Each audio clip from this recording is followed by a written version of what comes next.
La dynamique de l'extermination du PCC est bonne. Le Canada et la France unissent leurs forces contre le PCC. Xi Jinping veut-il faire la guerre?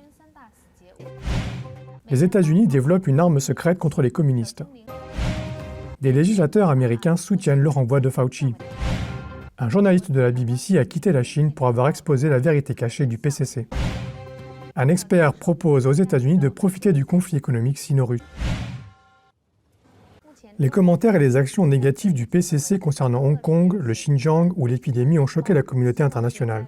Yuan Gongyi, un industriel hongkongais, estime que ces événements nuisent à l'image du PCC dans le monde. Lorsque les vérités sortiront peu à peu, dit-il, les gens diront qu'il n'y a aucune raison de laisser le PCC exister. Aucune raison de le laisser continuer à agir de cette façon. Selon lui, la politique de défiance de l'administration Trump se poursuit. La ligne de Pompeo et de son conseiller Yu Mao-chun est reprise par les démocrates. Les démocrates valorisent les droits de l'homme, et la plupart des juifs américains sont des partisans des démocrates. De plus, les juifs sont horrifiés par le génocide que subissent les Ouïghours. En outre, le concept d'anticommunisme s'étend des États-Unis à l'ensemble de la société occidentale, et l'isolement du PCC est déjà une réalité, selon lui. Il est très difficile pour le PCC de se défendre maintenant, car les preuves du génocide contre les Ouïghours sont réelles. Lorsque le peuple du Xinjiang bénéficie de la sympathie du monde entier, c'est le PCC qu'on montre du doigt. Même à Hong Kong, la situation ne fait qu'empirer. Le Congrès national du peuple a changé les modes d'élection hongkongaises, de façon à en exclure complètement le camp pro-démocratique. Le 1er avril, 7 autres pro-démocrates ont été condamnés, dont Martin Lee, 82 ans, président fondateur de l'ancien Parti démocrate, et Li Jieying, fondateur de Next Media. Quant à l'origine du virus du Covid-19, de nombreux pays occidentaux commencent à croire à la thèse d'une fuite du laboratoire de Wuhan. Les mensonges du PCC ne peuvent pas durer éternellement, et avec le temps, tout finira par se savoir. M. Yuan estime que cette dynamique d'élimination du PCC est une bonne chose. La justice peut être tardive, mais elle viendra forcément. Le monde doit garder espoir. Alors que les Philippines dénoncent l'envoi par le PCC de plusieurs bateaux de pêche sous contrôle de milices, la frégate canadienne NCSM Calgary a traversé la mer du Vietnam les 29 et 30 du Brunei au Vietnam.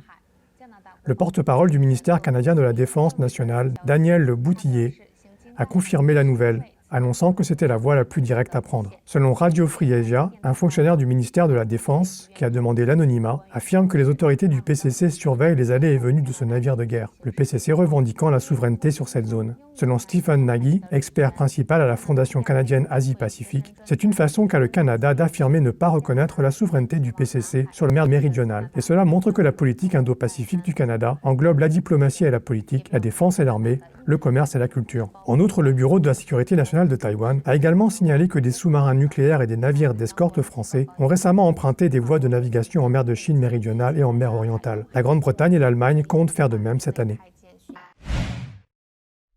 Le PCC renforce constamment sa puissance militaire ces dernières années, soulignant qu'il est prêt à la guerre à tout moment.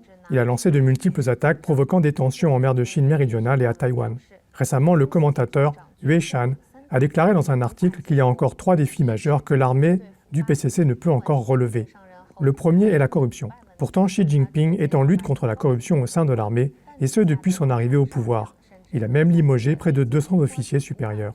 Xi ne peut désormais compter que sur les officiers qu'il a nommés récemment. Dans ce cas, qui peut garantir que chaque futur officier militaire sera loyal à Xi? En outre, sa politique de lutte contre la corruption ces dernières années a suscité beaucoup de ressentiment au sein même de l'armée. Le second facteur est la lutte interne qui a pris le pas sur la puissance de combat. Le ministère américain de la Défense a publié en mars un article analysant la possibilité d'une réunification de Taïwan par la force militaire. Selon lui, le modèle de leadership centralisé du PCC ne permet pas à l'armée d'être souple, ni de répondre aux situations imprévues. L'armée américaine, en revanche, se concentre sur la guerre décentralisée, laissant les officiers de rang inférieur prendre l'initiative et garder leur indépendance afin de réagir au plus vite. Le troisième facteur dépend de la nature même du PCC, qui est contre l'humanité. L'une des caractéristiques du PCC est de mentir à tous les niveaux, y compris dans l'armée. Ces dernières années, divers exemples de falsification au sein de l'armée ont été révélés. Même les données relatives aux exercices militaires sont fausses, sans oublier que le PCC n'a pas fait de guerre réelle depuis longtemps, et qu'il n'a non pas d'expérience de combat réel. Quelle est la véritable force d'un système militaire basé sur la falsification, le mensonge et le lavage de cerveau? Selon TVBS News, l'armée américaine est en train de développer un nouveau type d'arme secrète pour contrer le missile balistique Dongfang 26, que le PCC présente comme un tueur de porte-avions. On imagine mal un porte-avions voler dans le ciel.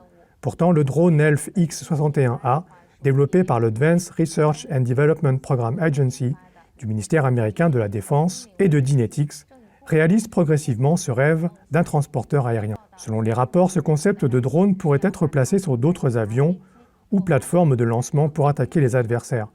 Il coûte moins de 800 000 $ la pièce, ce qui n'est pas très cher, et peut être utilisé comme commando suicide. En outre, il peut effectuer des missions dans les airs comme un avion de chasse normal.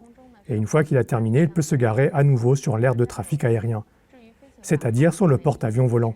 L'armée américaine utilise des avions de transport C-130, comme le porte-avions volant qui peut transporter 4 X-61A sur leurs ailes. L'armée américaine développe activement cette arme secrète afin de diminuer la capacité de contre-intervention du PCC.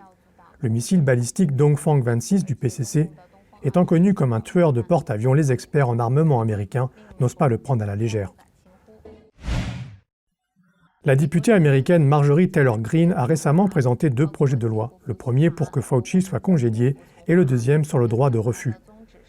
L'objectif de ces 2 projets de loi est le renvoi du Dr Fauci et l'interdiction des ordonnances controversées telles que le passeport vaccinal. Dans un tweet, Greene précise que la loi sur le renvoi de Fauci vise à réduire son salaire à $0 et à le licencier. Elle déclare également aux médias Washington Examiner, je cite, « Les Américains méritent mieux qu'un bureaucrate comme Fauci qui fait son autopromotion et qui s'est trompé sur presque tout l'année dernière. » En outre, Greene explique la raison qui motive le projet de loi sur le droit de refus.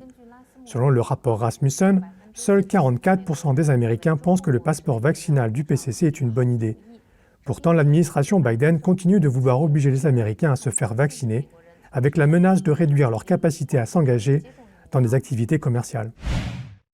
La BBC a annoncé cette semaine que le journaliste John Sudworth, basé à Pékin, qui travaille en Chine depuis 9 ans, a quitté le pays et est arrivé à Taïwan. Il a révélé pour la première fois vendredi, dans un article intitulé « C'est la triste réalité des reportages en Chine qui m'a forcé à partir », que les autorités du PCC ne veulent pas que certaines choses soient sues par le reste du monde. Dans cet article, John Sudworth indique que Xi Jinping, au pouvoir depuis près de 10 ans avec un mandat illimité, a utilisé le système politique rigide du PCC pour resserrer son emprise sur presque tous les aspects sociaux, dont les médias sont devenus son champ de bataille représentatif. Les médias étrangers sont préoccupés par le Xinjiang, Hong Kong, l'épidémie et d'autres problèmes. Les reportages sérieux sur les autorités chinoises sont maintenant dans le viseur des autorités elles-mêmes. John Sudworth avait précédemment révélé qu'avec son équipe, ils avaient fait l'objet de surveillance, de menaces, d'obstruction et d'intimidation partout où ils ont filmé ou couvert des sujets en Chine. Il a déclaré que son expérience était le dernier cas en date de médias étrangers forcés à quitter la Chine et que cela faisait également partie de la guerre idéologique et d'information que la Chine menait contre le reste du monde. Il souligne que certains journalistes étrangers courageux et déterminés restent en Chine et œuvrent à couvrir de vraies informations, et que certains citoyens chinois exceptionnels prennent également de grands risques pour raconter l'histoire de leur pays, en essayant de contourner la censure des autorités. Il dit « Nous ne devons pas oublier que dans cette nouvelle bataille mondiale des idéologies, les personnes qui continuent à courir le plus grand risque pour avoir dit la vérité sont les Chinois eux-mêmes. »